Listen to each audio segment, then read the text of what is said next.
Hello, my name is Rachel, and this video is for anyone that's decided they want to go through with radiofrequency plus microneedling, or RF plus microneedling, or in my case, I went with the brand Morpheus8. You decide you want to do it, you already know about the before and after magic, you decide you're going to go through with it. You just want to watch something that's going to give you a rundown of what to expect and how to arrive prepared. Because I can tell you, I was so excited about this, I just impulsively scheduled it, had no idea what I was walking into. So this video is to help prevent people from making the same mistakes I did. All right, before you even get the procedure done, you've obviously got to schedule it. So depending on where you're going, maybe you're going to a dermatologist, maybe you're going to a med spa, request that they provide you with a list of pre-op instructions, pre-procedure instructions. That list may say things like, avoid aspirin for 3 days ahead of the procedure. I don't know why, but that was on my list. Avoid aspirin.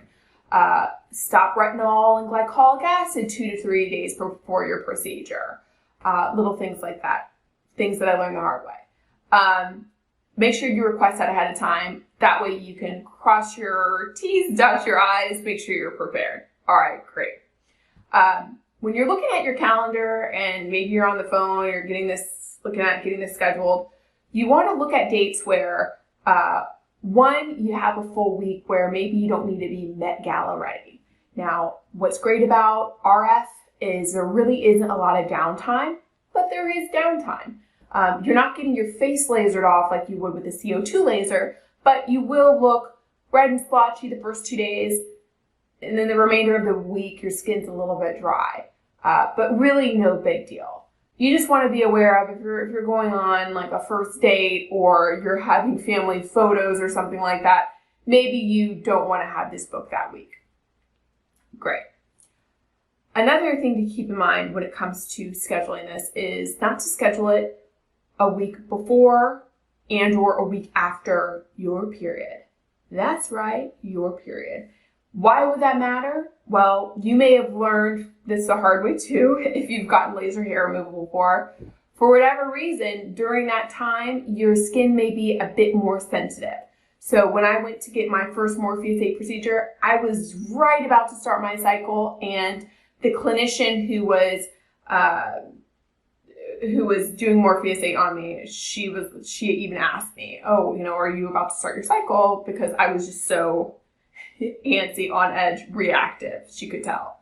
So from that point forward, I know now if I'm scheduling Morpheus8, I'm making sure it's either a week before or a week after my cycle.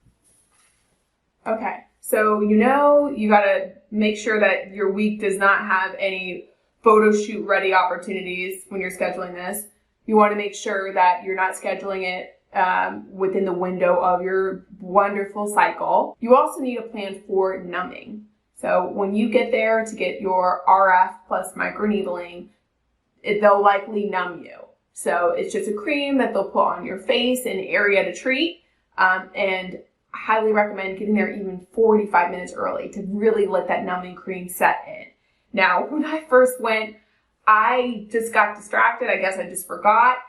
They numbed my face. They did not numb my neck, which is also where I got treated. So yes, it hurt, but it was really fine. It wasn't that big of a deal. But the next time I went, I made sure to say, hey, in addition to my face, if you would cover my neck, because that'll be treated too.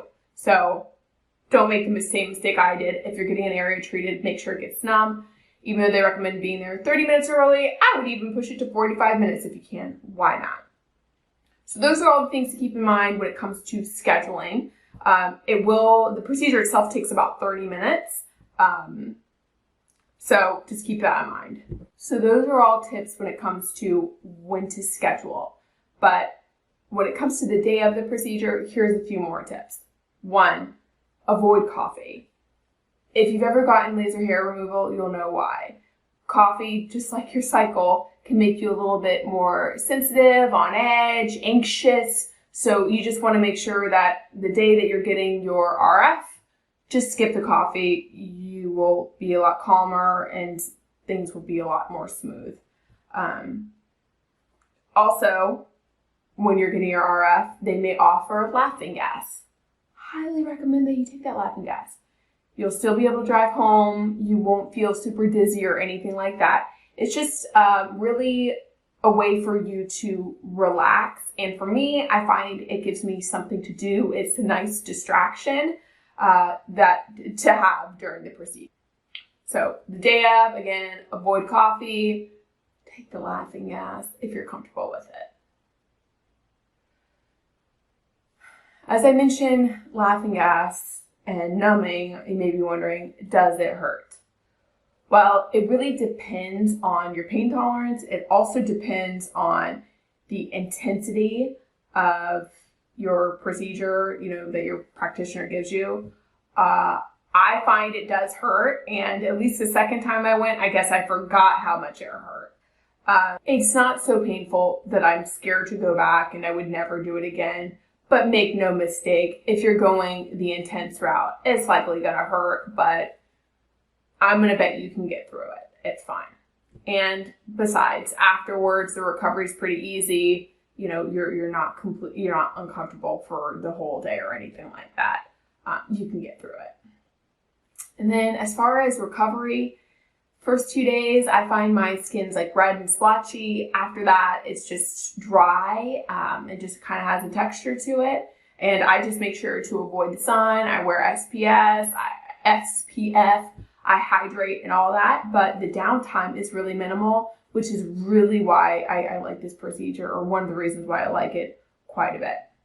So again, in this video, we just went through how you can determine when to schedule, what to expect the day of, and then lastly, recovery time. So hopefully this was helpful, and if you have any questions, leave it in the comments. Thank you.